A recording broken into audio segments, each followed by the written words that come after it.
programa, tá certo?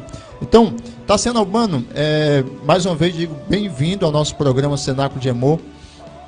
Primeiramente, fale um pouco sobre a base da nossa fé católica, né? Porque às vezes, quando os nossos irmãos protestantes nos questionam sobre um determinado assunto, logo eles perguntam, aonde está isso na Bíblia, né? Mas nós católicos, nós não temos só a Bíblia como a base. Eles dizem, né? Só as Sagradas Escrituras, né? Mas nós não temos só a Bíblia como base. Qual é a base da fé católica? Bem, nossa fé ela é um tripé, né? Ela é o magistério da igreja, a tradição e a Bíblia. Mas essa questão, ela gera dúvida para nós que nascemos agora na pós-modernidade, que já nascemos com a Bíblia impressa, né? Tendo em vista que quando a igreja surgiu, a Bíblia ela não havia sido expressa. Raciocine comigo. Jesus disse lá no finalzinho de Mateus, o último versículo, ele diz assim, ó, ide por todo o mundo e pregai o evangelho. Mas o evangelho não estava escrito. Quando a igreja nasce, só existia os livros do Antigo Testamento, do qual Paulo fala que toda a escritura é inspirada por Deus.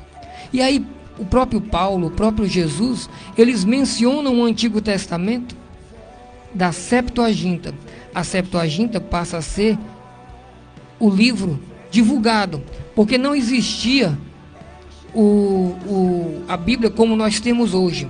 Quando Jesus diz, ide por todo mundo e pregar o evangelho, se tivesse um protestante lá, dizia assim, eu não tenho como pregar porque não tem a Bíblia, né? Então, acreditar no evangelho é acreditar no discurso dos apóstolos. E os apóstolos, para quem não sabe, e isso aqui você pode pesquisar o que eu vou lhe dizer, no primeiro século não existia a Bíblia como nós temos.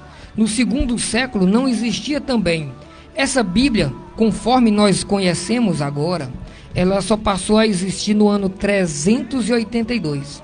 Essa data você pode escrever no seu papel e pesquisar. Ano 382, houve um concílio de Roma, certo? E nesse concílio, na época, era o Papa Damásio I. É interessante que, pela primeira vez, a partir desta data, o Papa Damásio I pega a Bíblia e pela primeira vez menciona o nome Bíblia. Ele diz, este livro é a Bíblia e ela é a palavra de Deus. E até hoje nós acreditamos, porque o Papa falou que a Bíblia é palavra de Deus, nós acreditamos. E o protestante também acredita que a Bíblia é palavra de Deus, porque a igreja disse que a Bíblia é palavra de Deus.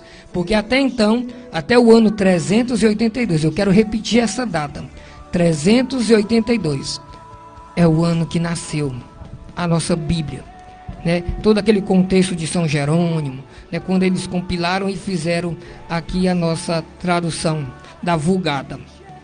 Então eu quero que você entenda que primeiro século, segundo século e terceiro século, a igreja evangelizou sem a Bíblia, né? E os critérios para definir que a Bíblia é inspirada foram discernidas pelo magistério da igreja. Eu queria, só para reforçar o que eu estou dizendo, que o nosso amigo lesse Lucas 1:1. Vamos prestar atenção, esse versículo, ele é pouco ensinado. E olha o que é que a palavra de Deus nos orienta sobre acreditar no magistério da igreja. Enquanto ele procura, você procura também. Lucas 1:1. Então, para você que acredita na palavra de Deus, está aí um texto que eu não sei por que as pessoas não ensinam, mas vai mostrar que até quem escreveu a Bíblia confia no magistério da igreja. Ok? Pode ler? Lucas 1:1. Acompanhe você na sua Bíblia também.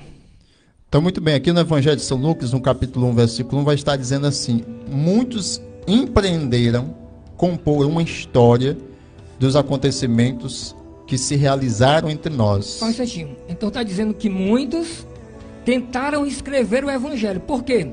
Porque o Evangelho não estava escrito, certo? Então, o próprio autor está dizendo que muitos tentaram escrever. E aí vamos ver a continuação. Como nos transmitiram aqueles que foram desde o princípio testemunhos oculares e que se tornaram ministros da palavra. Também a mim me pareceu bem, depois de haver diligentemente investigado tudo desde o princípio, escrevê-los para ti, segundo a ordem, excelentíssimo Teófilo. Pronto. Então, observe o que é que Lucas diz. Lucas diz que muitas pessoas tentaram escrever os evangelhos, mas ele ouviu das testemunhas oculares, ele ouviu dos apóstolos, ou seja, ele confiou na tradição dos apóstolos, ele confiou na conversa dos apóstolos e investigou, e ele escreveu. E se você que me diz que não crê na tradição, então você não pode crer no livro de Lucas, você vai ter que rasgar o livro de Lucas, porque ele está dizendo que o livro dele foi compilado baseado em uma investigação das testemunhas oculares, não é isso que ele está dizendo? É, das testemunhas oculares. Quer frisar mais alguma coisa aí do versículo que chamou a atenção? Pronto, né? Quando ele cita, com certeza, as testemunhas oculares, eram de pessoas que conviveram com a pessoa de Jesus, né? Aqui é que está a explicação do que é a tradição, né? Do que é a tradição. Pessoas que estiveram vivendo com Jesus, que conviveram ali com Jesus, né? Como, por exemplo, Pedro.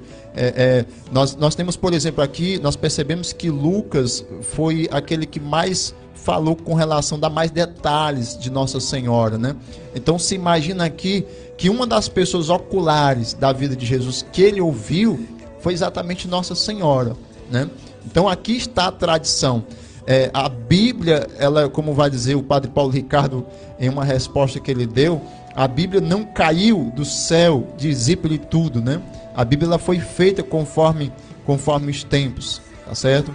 Então, e eu gostaria só de frisar assim, ó, se Lucas levou em consideração a tradição da igreja para escrever a Bíblia, por que nós não seguimos também esse mesmo discernimento?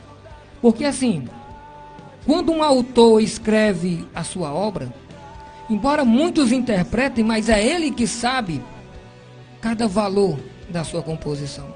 Então, a Bíblia, ela foi feita pela igreja. Foi a igreja quem fez. Então, se a igreja fez, é ela que tem a noção de todo o contexto que está por trás. É ela que tem a chave da interpretação. E isso nós podemos ver em Mateus 16, né? Quando Jesus dá autoridade a Pedro, né? Não a Bíblia, porque não existia a Bíblia, como eu estou dizendo, né? Tu és Pedro e sobre esta pedra edificarei a minha igreja. Ou seja, a minha igreja é edificada em Pedro. Temos que acreditar. Se nós acreditamos em Jesus, é muito importante você entender isso. Jesus disse: as minhas ovelhas reconhecem a minha voz. As minhas ovelhas reconhecem a minha voz. E lá em Mateus 16, a voz de Jesus diz assim, tu és Pedro, e sobre esta pedra eu edificarei a minha igreja. A igreja é edificada na pedra de Pedro. Está entendendo?